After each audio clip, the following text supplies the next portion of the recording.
Queridos irmãos, boa noite. Hoje nós vamos estudar os adventistas do sétimo dia. Vai ser um pouco longo, mas eu pretendo dar o estudo completo. Vamos lá. Eu vou estar aqui à direita e aí os irmãos vão acompanhando. Seitas e heresias e igrejas pseudo-cristãs. A Bíblia diz o seguinte: amados, não deis crédito a qualquer espírito, antes, porém, avaliai com cuidado se os espíritos procedem de Deus, porquanto muitos falsos profetas têm saído pelo mundo. Olha o que está escrito em Gálatas, capítulo 1, versículo 8. Diz assim: mas, ainda que nós, ou um anjo dos céus, pregue um evangelho diferente daquele que pregamos a vocês, que seja amaldiçoado, que seja anátema. Bem, irmãos, como eu disse para os irmãos, é sempre bom relembrar as características das seitas.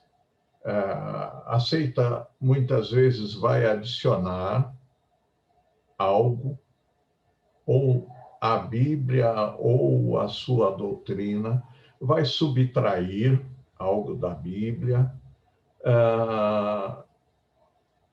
vai fazer a multiplicação no que diz respeito às boas obras.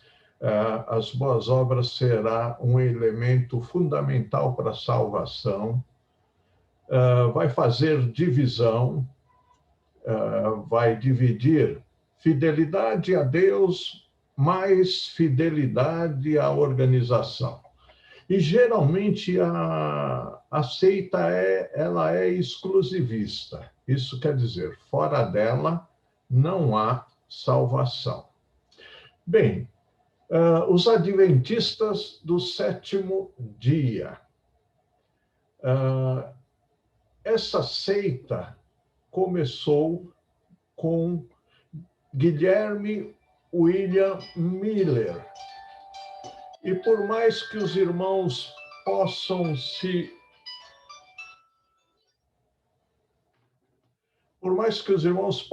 espantar, Guilherme William Miller era um pastor batista do estado de Nova York, em 1818. E ele, William, baseado em Daniel 8,14, que está... Guilherme, ele disse que... Ele me disse, até 2.300 tardes e manhãs, e o santuário será purificado. Guilherme afirmou que Jesus Cristo voltaria à Terra no dia 23 de março de 1843. Bem, essa profecia não aconteceu, como Miller anunciou, tá? Que Cristo voltaria no dia 23 de março de 1843. Porém, ao chegar essa data, Miller, que já tinha alguns seguidores, que também eram batistas, aproximadamente 100 mil, sofreram essa decepção, e uma nova decepção com Miller. Miller e a sua profecia, ele fez um novo cálculo. E segundo o cálculo, Cristo voltaria no dia 22 de outubro de 1843. Porém, esta previsão também falhou.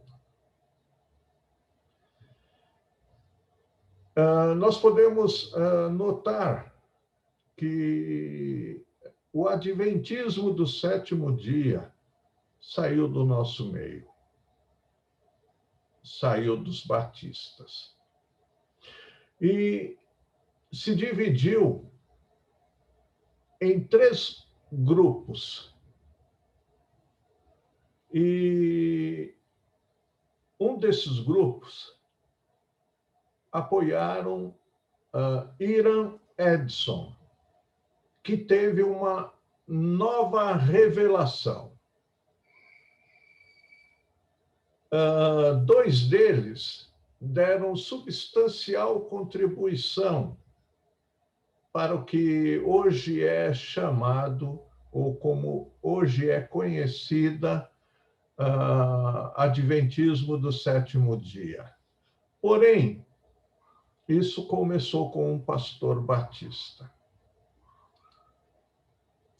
O primeiro grupo era dirigido, depois de William, o primeiro grupo era dirigido por Joseph Bates, que observava o sábado em vez do domingo.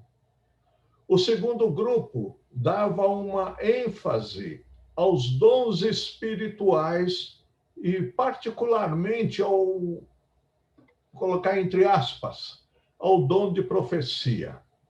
E tinha entre os seus membros a senhora Ellen Marmon, que mais tarde vai se chamar Ellen Goodwin White. E ela, Ellen White, dizia que tinha o dom da profecia. Ao se unirem os 3 grupos, cada um deu a sua contribuição para a nova igreja em formação, a Igreja Adventista do sétimo dia. O primeiro, a revelação de Edson com respeito ao santuário celestial. O segundo, o legalismo, a guarda do sábado. E o terceiro grupo cooperou com a profetisa Ellen White, que por mais de meio século, 50 anos, exerceu uma grande influência, uma influência predominante na fundação e crescimento desta pseudo-igreja cristã. Ou, se quiserem, essa seita cristã. Em maio de 1863, por questões de coordenação e sobrevivência, organizou-se a Associação Geral dos Adventistas do Sétimo Dia. Quais são as doutrinas do Adventismo do sétimo dia? Quais são as doutrinas dos adventistas? O estado da alma após a morte é uma dessas doutrinas. Para o adventismo, o adventismo ensina que após a morte, o corpo, a alma, é reduzida ao estado de silêncio, de inatividade e de inteira inconsciência, isto é, entre a morte e a ressurreição, os mortos dormem. Eu diria até que ficam no esquecimento. Nós podemos refutar isso com a palavra de Deus. O texto de Lucas, capítulo 16, do versículo 22 a 30, os irmãos, por favor, leiam esse texto. Registra a história do rico e Lázaro logo após a morte e mostra que o rico, estando no inferno, ele, o rico, levantou os olhos e viu Lázaro no seio de Abraão, o que nós poderíamos chamar de paraíso. B. Ele clamou por misericórdia. Ora, se ele estava dormindo, se ele estava inconsciente, como é que ele pode clamar por misericórdia? C. O rico teve sede. Como é que alguém que está dormindo ou alguém que está inconsciente pode ter sede? D. Sentiu-se atormentado. Alguém que está inconsciente, alguém que está dormindo, não tem como se sentir atormentado. Só alguém que tem consciência é que pode se sentir atormentado. E rogou em favor dos seus irmãos, para que os seus irmãos não fossem para o lugar onde ele estava, já estava. Ora, isso demonstra um estado consciente desse rico. F. Ainda tinha seus irmãos em lembrança. Isso quer dizer uma plena consciência de tudo que acontecia. G. Persistiu em rogar a favor dos seus entes queridos. O rico, consciente, ativo, digamos, acordado, rogou para que fossem enviados alguém para evitar que seus entes queridos fossem para o lugar onde o rico estava. A doutrina falando ainda sobre doutrina, Apocalipse, capítulo 6, versículo 9 e 10, comenta sobre aqueles que tinham sido mortos por causa da palavra de Deus e do testemunho que sustentavam. Segundo o registro de João, lá em Apocalipse, essas pessoas clamavam com grande voz, versículo 10. Inquiriram ao Senhor, versículo 10. C. Reconheceram a soberania do Senhor, no versículo 10. D. Lembravam-se de acontecimentos na terra. E. Clamavam por justiça, por vingança divina contra os ímpios. Alguém que está inerte, alguém que está em sono profundo, alguém que não tem consciência, não tem condições de fazer isso. Isso refuta a afirmação dos adventistas do sétimo dia. Ainda sobre essa doutrina, as expressões na Bíblia, dormir ou sono, usadas na Bíblia para tipificar a morte, falam da diferença dos mortos para com os acontecimentos normais na Terra. Assim como o subconsciente continua ativo enquanto o corpo dorme, a alma do homem não cessa sua atividade quando o corpo morre. A palavra de Cristo na cruz ao ladrão arrependido, que foi que Jesus falou para ele quando Jesus viu a atitude do ladrão na cruz diante de Jesus? Jesus disse: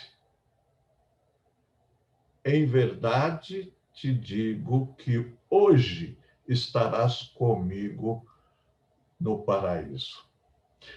Sabe qual é o problema para os adventistas nesse texto? Está aqui, onde está o mouse, a setinha do mouse. Os adventistas colocaram uma vírgula que não tem. Então, quando se coloca uma vírgula aonde não existe, muda-se completamente o sentido do texto. Os irmãos querem ter uma ideia? Veja, em verdade te digo hoje, vírgula, estarás comigo no paraíso. Isso dá um sentido de, quem sabe, em algum momento, em algum tempo, você vai estar comigo no paraíso. Não tem vírgula aqui. Tá? Porque se colocar uma vírgula aqui, que é o que os adventistas fazem, você muda o sentido do texto. Isso chama-se adição. O texto correto é: em verdade te digo que hoje estarás comigo no paraíso. Não tem vírgula depois do hoje. Lucas 23, 43. É uma prova da consciência da alma imediatamente após a morte. O destino, a outra doutrina, é o destino final dos ímpios e Satanás. William Ambrose Spicer, um dos mais lidos escritores adventista, escreve: o ensino positivo da Sagrada Escritura é que o pecado e os pecadores serão exterminados para não mais existirem. O que a Bíblia fala sobre isso? A refutação bíblica. Este ensino contradiz as seguintes passagens. Abram lá, meus irmãos. Daniel, capítulo 12, versículo 2. Mateus, capítulo 25, versículo 46. Evangelho de João, capítulo 5, versículo 29. E Apocalipse, capítulo 20, versículo 10. De acordo com Daniel, capítulo 12, versículo 2, e Mateus, capítulo 25, versículo 46, estão de acordo ao afirmar que os justos ressuscitarão para a vida e gozo eterno. B, enquanto que os ímpios ressuscitarão para a vergonha e horror igualmente eternos. Os ímpios ressuscitarão para a perdição eterna.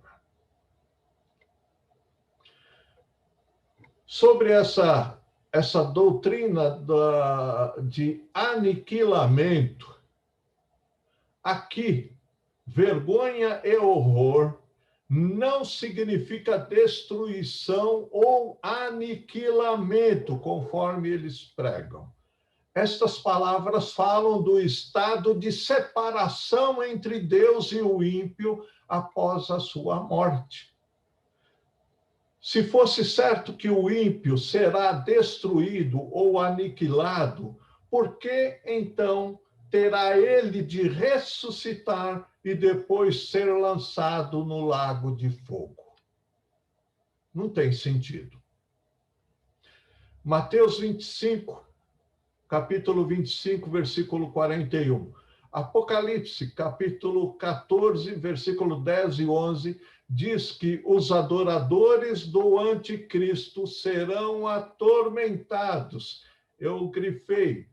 E a fumaça de seu tormento sobe pelos séculos dos séculos.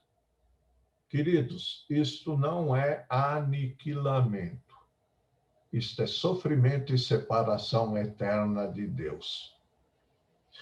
Quanto à pessoa de Satanás, Apocalipse 20, 10 diz que ele, o anticristo e o falso profeta, serão atormentados e não aniquilados. Serão atormentados no lago de fogo pelos séculos dos séculos, para sempre. Isto não é aniquilamento como eles defendem na sua doutrina. Agora, com respeito à doutrina da expiação, porque Jesus Cristo expiou os nossos pecados. A palavra expiação vem do hebraico kafar, que quer dizer cobrir, retirar completamente. Tá? Isso no sentido dos nossos pecados. A expiação, o sacrifício que Jesus Cristo fez por nós, foi suficiente para cobrir todos os nossos pecados, para retirar todos os nossos pecados.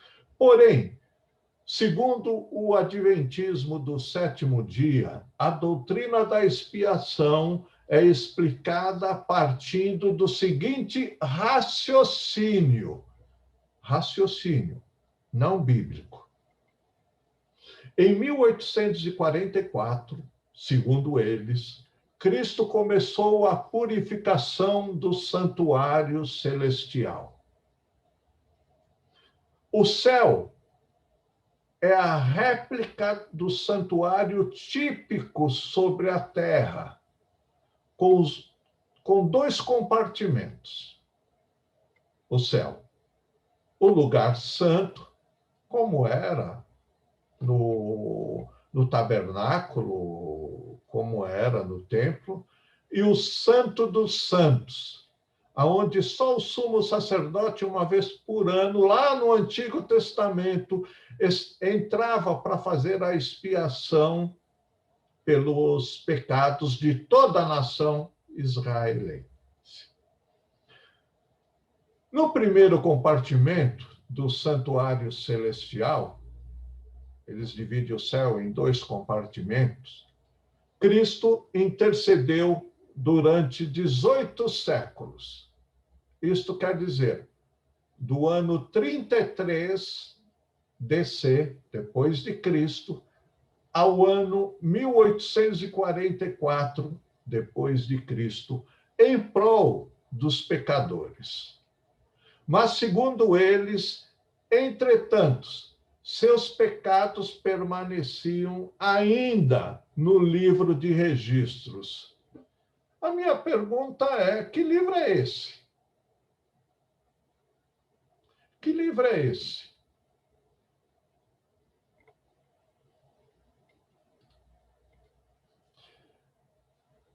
A expiação de Cristo, segundo eles, permanecera inacabada, pois havia ainda uma tarefa a ser realizada, a saber, a remoção de pecados do santuário no céu.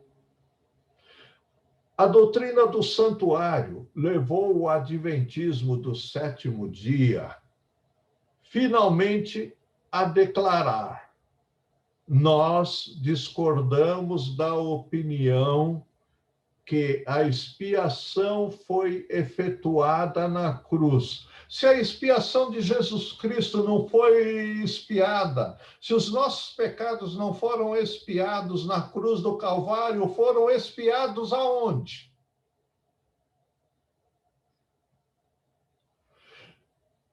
A expiação é uma doutrina básica do cristianismo. Nós podemos ler isso, isso está permeado no livro escrito, ou a carta escrita aos Hebreus. Se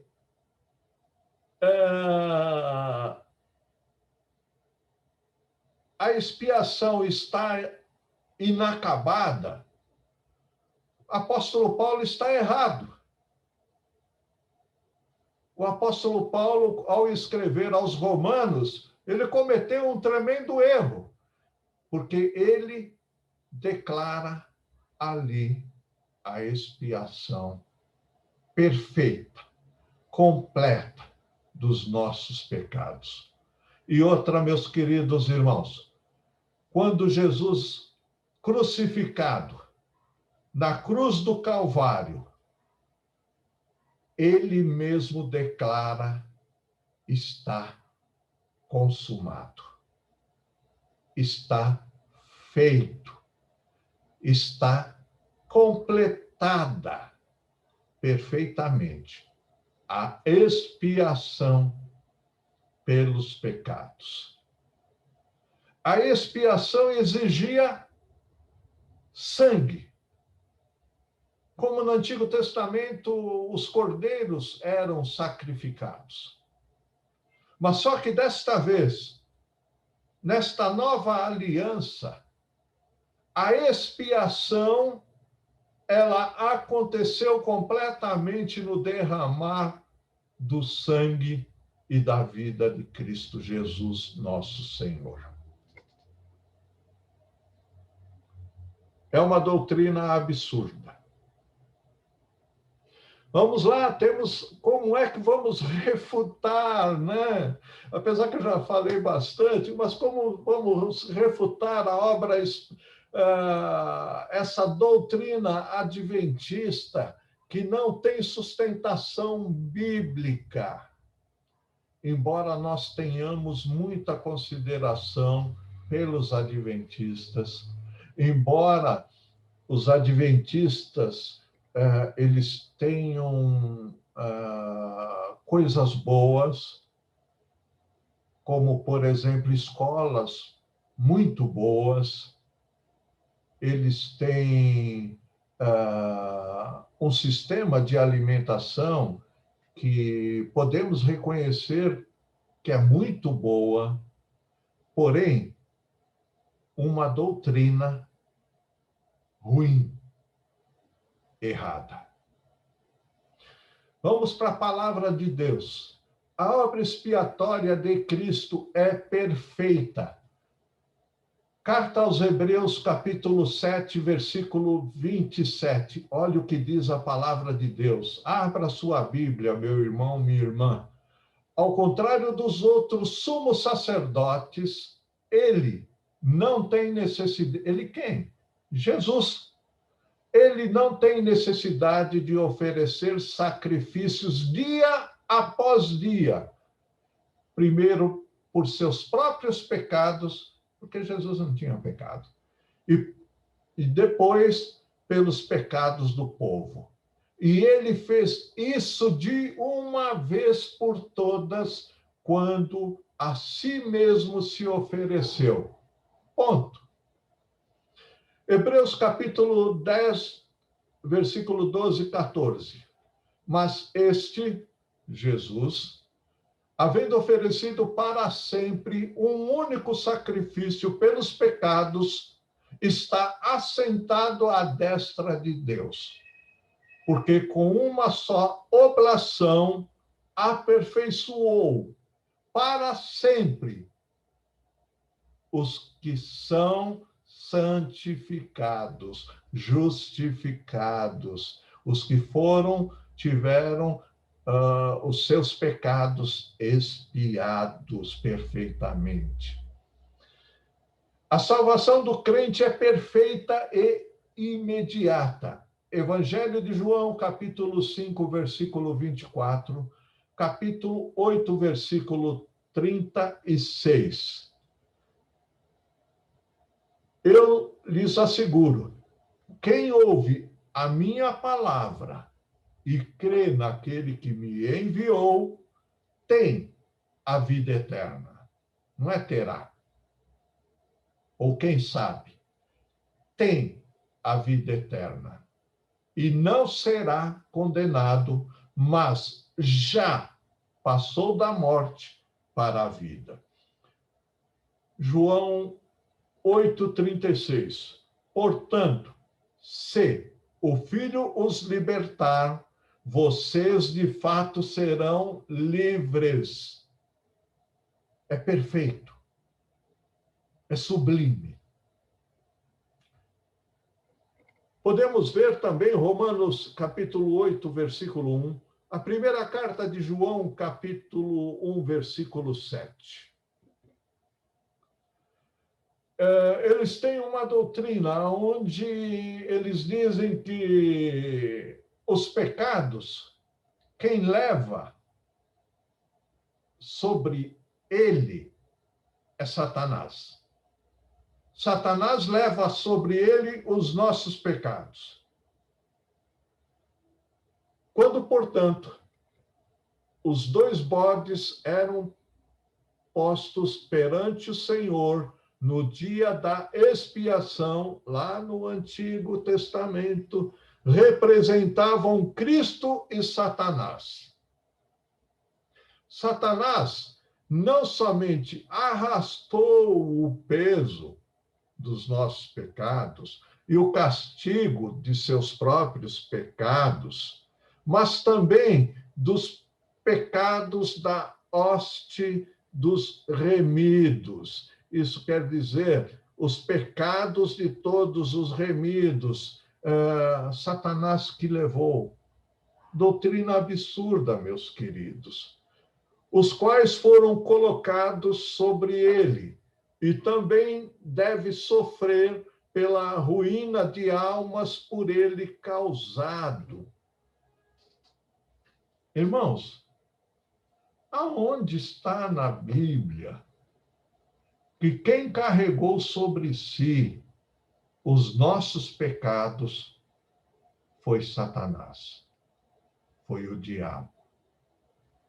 Não existe em lugar nenhum, por isso não tem aqui para mostrar para os irmãos, não tem em lugar nenhum escrito que Satanás levou sobre ele os pecados.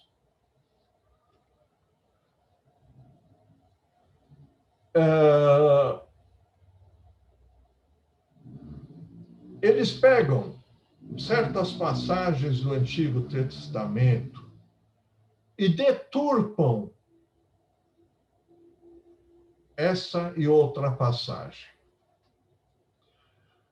Continuando, como o sacerdote, ao remover dos santuários os pecados, confessava-os sobre a cabeça do bode, do carneiro emissário, semelhantemente, Cristo porá esses pecados sobre Satanás, o originador e instigador do pecado.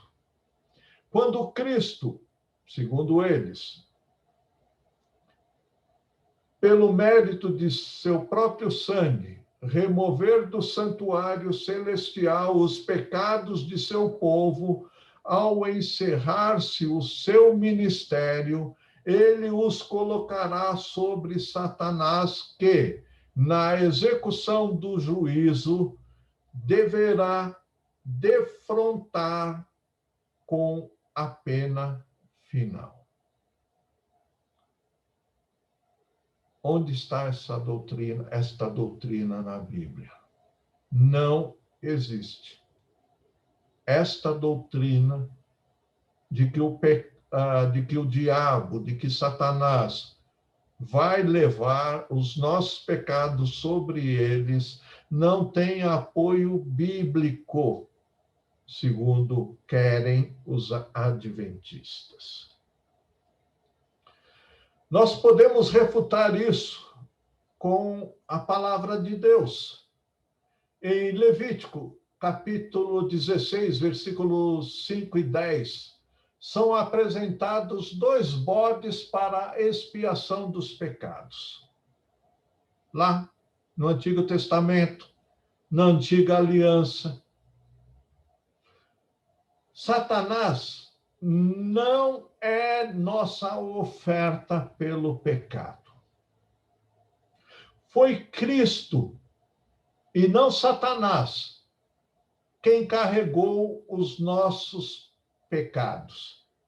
Basta ler o livro do profeta Isaías, capítulo 56, do versículo 4 a 6, versículo 11, versículo 12, comparando com o Evangelho de João, capítulo 1, versículo 29, comparando com a primeira carta escrita por Pedro, capítulo 2, versículo 24, capítulo 3, versículo 18. Só isso precisa. Não era só o bode expiatório que fazia a expiação do pecado. Eram 2 bodes. Levítico 16, 10. Azazel, que era o nome que era dado, pode ser traduzido lá no Antigo Testamento por afastamento, por remoção, ou emissário. Logo, colocar os pecados sobre o bode Azazel significa afastá-los, afastar os pecados. Isso fazia parte da antiga aliança, quando era feita a expiação pelos pecados. O animal inocente morria no lugar do pecador. Na nova aliança, o inocente Jesus Cristo leva sobre si os nossos pecados e morre em lugar do pecador. Não é Satanás que leva os nossos pecados. Uma vez que a morte do primeiro bode efetuou a plena redenção dos pecados, nisto, figuradamente,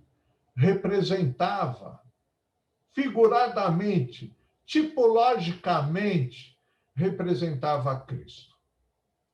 A maldição a eles devida foi removida, foi afastada, e isso de um modo a não mais retornar. Aceitar a explicação dos adventistas do sétimo dia sobre o bode emissário transferiria a obra de Cristo para o diabo. Não pode. Impossível. Ele seria um co-salvador. Se ele vai levar os nossos pecados sobre ele, então nós iríamos dever, em parte, a nossa salvação a Satanás. O que perverte e diminui a obra realizada por Jesus Cristo na cruz. Nós podemos ler isso na segunda carta de Paulo aos Coríntios, capítulo 5, versículo 21. Na carta aos Hebreus, capítulo 10, versículo 18. Pensemos se não é assim o ensino adventista. Os pecados dos crentes são lançados no santuário lá do céu e lá ficam. B. Os pecados do santuário celestial são depois transferidos para Cristo e tornam-se dele. C. Estes pecados de Cristo, na sua segunda vinda, são lançados sobre Satanás e passam a lhe pertencer a Satanás. D. Quando Satanás for aniquilado, como eu já falei, não existe aniquilamento, não existe destruição total. Também os pecados o serão. Tal doutrina é uma deturpação do plano de salvação apresentado nas Escrituras, planejado, executado e aplicado pelo próprio Deus. Porque Deus amou o mundo de tal maneira que ele deu o seu Filho unigênito para que todo aquele que nele crê não pereça, mas tenha a vida eterna. Vamos lá, a doutrina da guarda do sábado. O crente deve, na doutrina adventista, o crente deve observar o sábado como dia de repouso e não o domingo. Crê que os que guardam o domingo aceitarão a marca da besta sob o governo do anticristo. A senhora Ellen Goodwin White ensina que a observância do sábado é o selo de Deus, enquanto que o domingo será o selo do anticristo. Amados, o nosso selo não é o sábado, não é o domingo. O nosso selo é o Espírito Santo.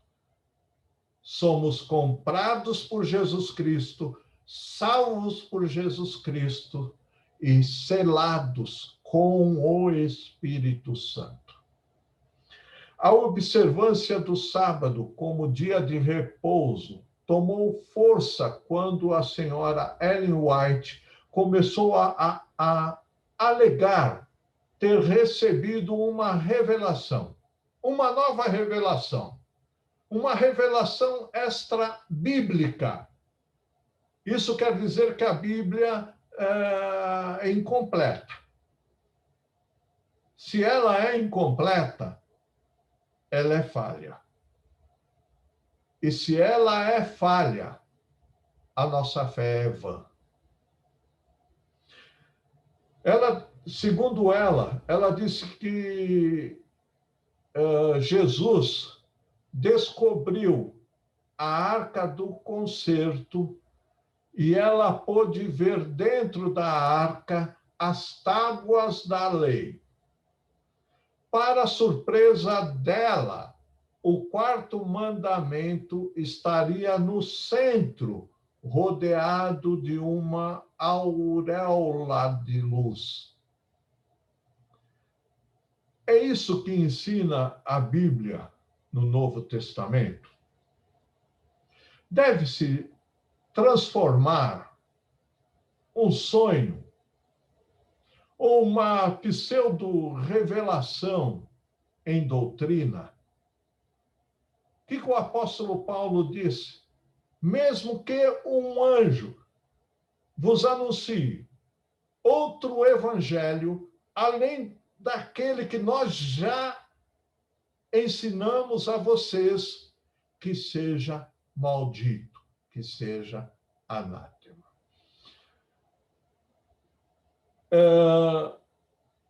Se somos selados com o Espírito Santo, por que guardar o sábado? É o sábado maior que o Espírito Santo? A refutação com relação ao sábado. Dos 10 mandamentos em Êxodo 20, todos, absolutamente todos, exceto o sábado, são ratificados, têm base no Novo Testamento. Atos dos Apóstolos, capítulo 14, versículo 15. Vos convertais ao Deus vivo, que fez o céu e a terra. Filhinhos, guardai-vos dos ídolos. Terceiro, não jureis nem pelo céu, nem pela terra. Tiago 5:12. 4. Amar a Deus e ao próximo. Lucas, capítulo 10, versículo 27. 5. Filhos, obedecei a vossos pais. Efésios 6:1. 6. Não matarás. Romanos, capítulo 13, versículo 9. 7. Mandamento. Não adulterarás. Romanos, capítulo 13, versículo 9. 8. Não furtarás. Romanos, capítulo 13, versículo 9. 9. Não mintais uns aos outros. Isso é um falso testemunho. Está lá nos 10 mandamentos. Colossenses, capítulo 3, versículo 9. 10. Não cobiçarás. Romanos, capítulo 13, versículo 9. E aí, meus queridos, nós podemos resumir todos esses. Todos. Nós podemos sintetizar, como foi sintetizado lá com Jesus Cristo. Amarás ao Senhor teu Deus de todo o teu coração, de toda a tua alma, de todas as tuas forças, de todo o entendimento, e ao teu próximo como a ti mesmo.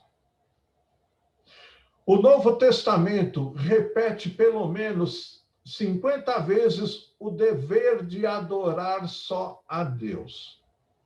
12 vezes a advertência contra a idolatria. Não terás outros deuses diante de mim. Isso está lá no Antigo Testamento, em Êxodo capítulo 20, e isto está 12 vezes esta advertência contra a idolatria no Novo Testamento.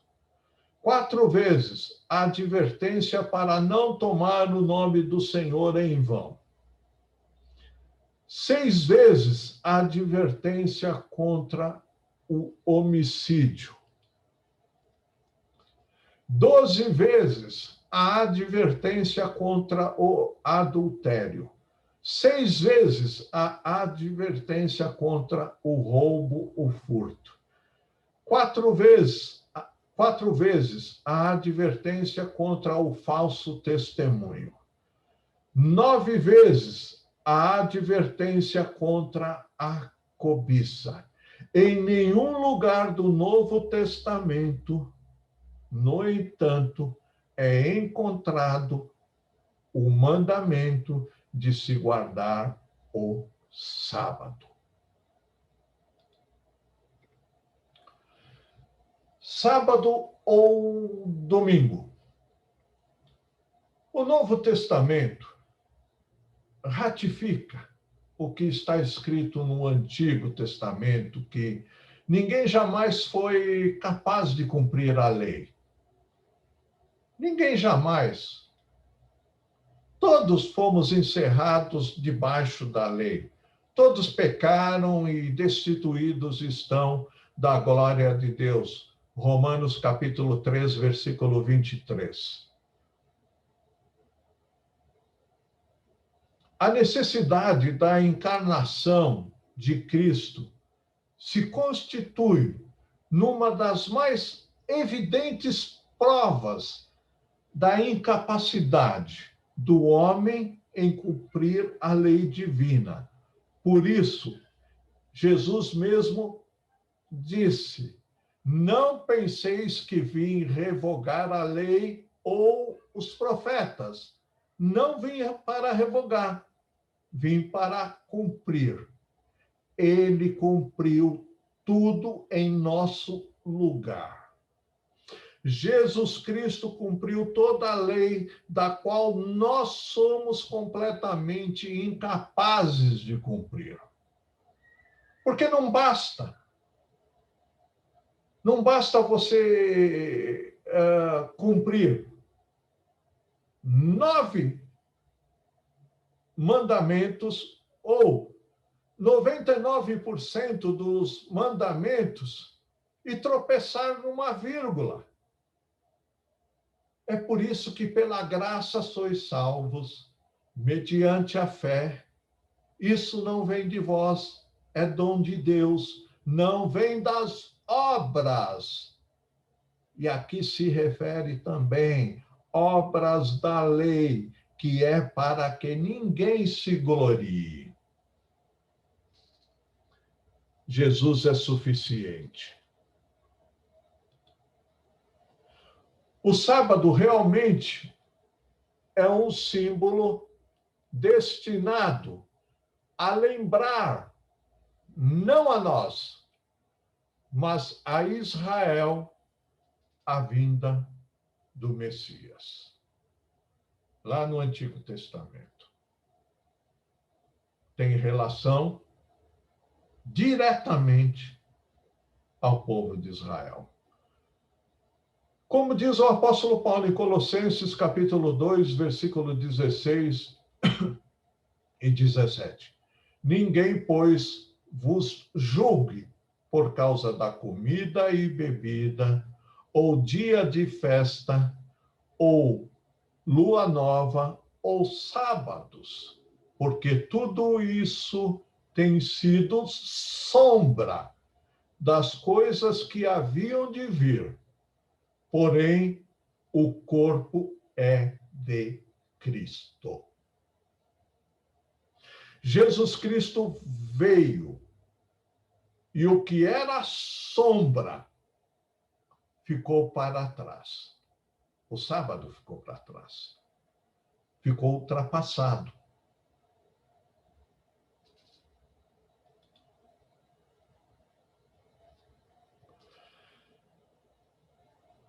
Outra coisa, meus queridos,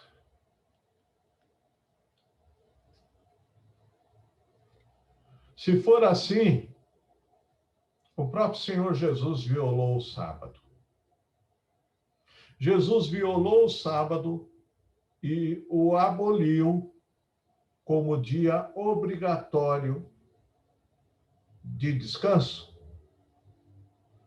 Jesus afirmou que o sábado foi estabelecido por causa do homem, e não o homem por causa do sábado, de sorte que o Filho do Homem, isto é, Jesus, é Senhor também do sábado. Ele é Senhor. Jesus condena abertamente o cerimonialismo, o legalismo farisaico, ainda nos nossos dias, e revela a sua autoridade divina sobre o sábado. Ele é o Senhor do sábado. E se ele nos libertou de todas as coisas, isto também inclui o sábado.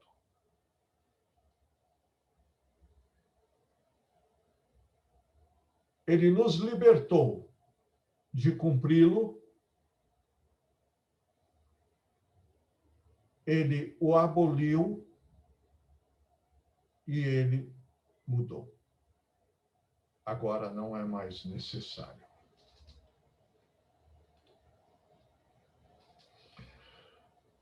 O sentimento físico é a necessidade de se descansar um dia por semana. 6 dias trabalharás e no 7º você deve descansar. Essa é uma recomendação de Deus. Por quê? Porque o corpo humano tem limitações. Nós gastamos energias quando trabalhamos. E precisamos repor essas energias descansando um dia na semana. O apóstolo Paulo escreveu: um faz diferença entre dia e dia, outro julga iguais todos os dias. Cada um tem a opinião bem definida em sua própria mente. Quem distingue entre dia e dia, para o Senhor o faz. Romanos 14, versículos 5 e 6. Por que nós, cristãos, preferimos o descanso no domingo? Porque a palavra sábado, ou Shabat, significa descanso. Descanso. Isso quer dizer, pare o que você está fazendo.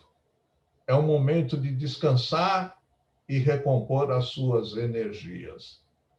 Só que nós usamos o domingo não somente para recompor as nossas energias, mas para louvar a Deus, para adorar a Deus, para evangelizar, para fazer missões, dentre outras coisas. Mas por que o domingo? Cristo ressuscitou no primeiro dia da semana. E qual é o primeiro dia da semana? O domingo. Evangelho de Marcos, capítulo 16, versículo 9. O primeiro dia da semana foi o dia especial das manifestações do Cristo ressuscitado. Manifestou-se 5 vezes no primeiro dia da semana, isto é, no domingo. E outra vez no domingo seguinte. Basta ler o Evangelho de João, capítulo 20, versículo 13 a 19 e versículo 26. O Espírito Santo, no dia de Pentecostes, foi derramado num domingo, conforme Levítico, capítulo 23, versículo 15 e 16 e versículo 21, Atos dos Apóstolos, capítulo 2, do versículo 1 ao versículo 4. Os cristãos dos tempos apostólicos costumavam-se reunir aos domingos,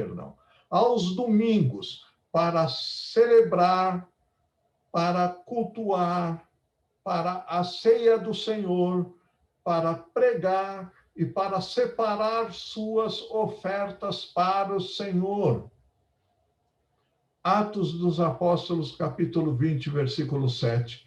Primeira carta aos Coríntios, capítulo 16, versículo 1 e 2.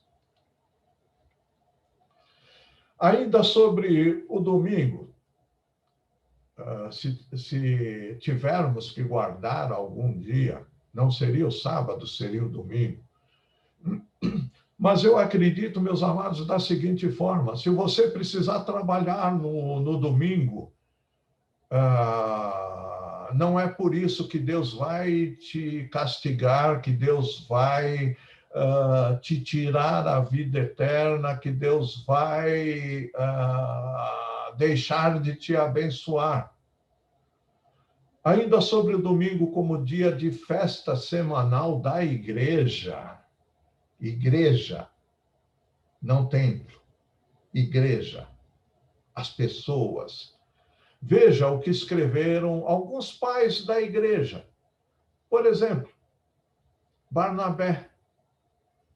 De maneira que nós observamos o domingo com regozijo, o dia em que Jesus ressuscitou dos mortos. Outro pai da igreja, patriarca da igreja, né? Líder lá do começo da igreja, Justino Marte diz o seguinte: Justino, Marte é porque ele foi martirizado, queridos. Mas o domingo é o dia em que todos temos nossa reunião comum, porque é o primeiro dia da semana. E Jesus Cristo, nosso Salvador, neste mesmo dia, ressuscitou da morte. Outro patriarca da igreja, outro pai da igreja, ele diz o seguinte, Inácio: todo aquele que ama a Cristo, perdão, aqui eu escrevi Cristo em letra minúscula, celebra o dia do Senhor consagrado à ressurreição de Cristo como o principal de todos os dias, não guardando os sábados, mas vivendo de acordo com o dia do Senhor, no qual nossa vida se levantou outra vez por meio dele e de sua morte. De quem? De Jesus Cristo. Porém, devemos observar que não foi um novo mandamento, sábado ou domingo, instituído pelo Senhor. Senão, como ficariam aqueles que precisam trabalhar, seja no sábado, seja no domingo? É apenas uma observação. Se você pode cultuar o Senhor no domingo, esse é o seu dia de descanso.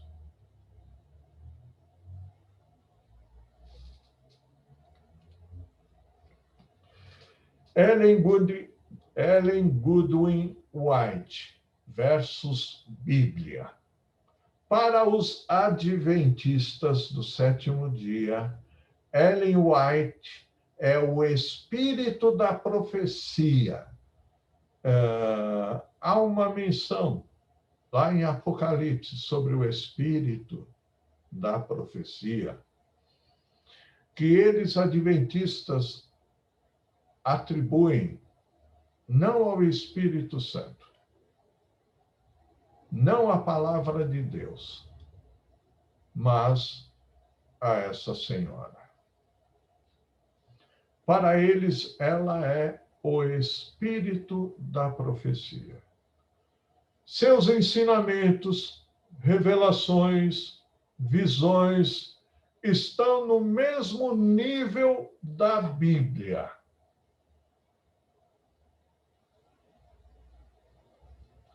A Bíblia é inspirada? Ellen White também. Entendem a heresia? Se a Bíblia contradizer os ensinamentos de Ellen White, ela escreveu bastante, irmãos. Ela escreveu mais de 5.000 artigos e pelo menos 24 livros. Mas nem por isso ela está certa. Se a Bíblia contradizer os ensinamentos de Ellen White, os adventistas ficam com os ensinamentos dela. Olha o que a palavra de Deus nos diz. Lá em Gálatas, capítulo 1, versículos 6 e 7. Estou admirado de que tão depressa estejais desertando daquilo que vos chamou na graça de Cristo Jesus para outro evangelho, o qual não é outro, senão que há alguns que vos perturbam e querem perverter o evangelho de Cristo. Gálatas capítulo 1, versículo 8 e 9. Mas, ainda que nós mesmos, Paulo falando, ou um anjo do céu vos pregasse outro evangelho, além do que já vos pregamos, seja anátema. seja maldito. Como antes temos dito, assim agora, novamente o digo: se alguém vos pregar outro evangelho, além do que já recebeste, seja anátema. Queridos, eu termino aqui o estudo da Igreja Adventista do Sétimo Dia. Se os irmãos do grupo tiverem dúvidas, os irmãos podem me consultar. Que Deus os abençoe e o meu muito obrigado.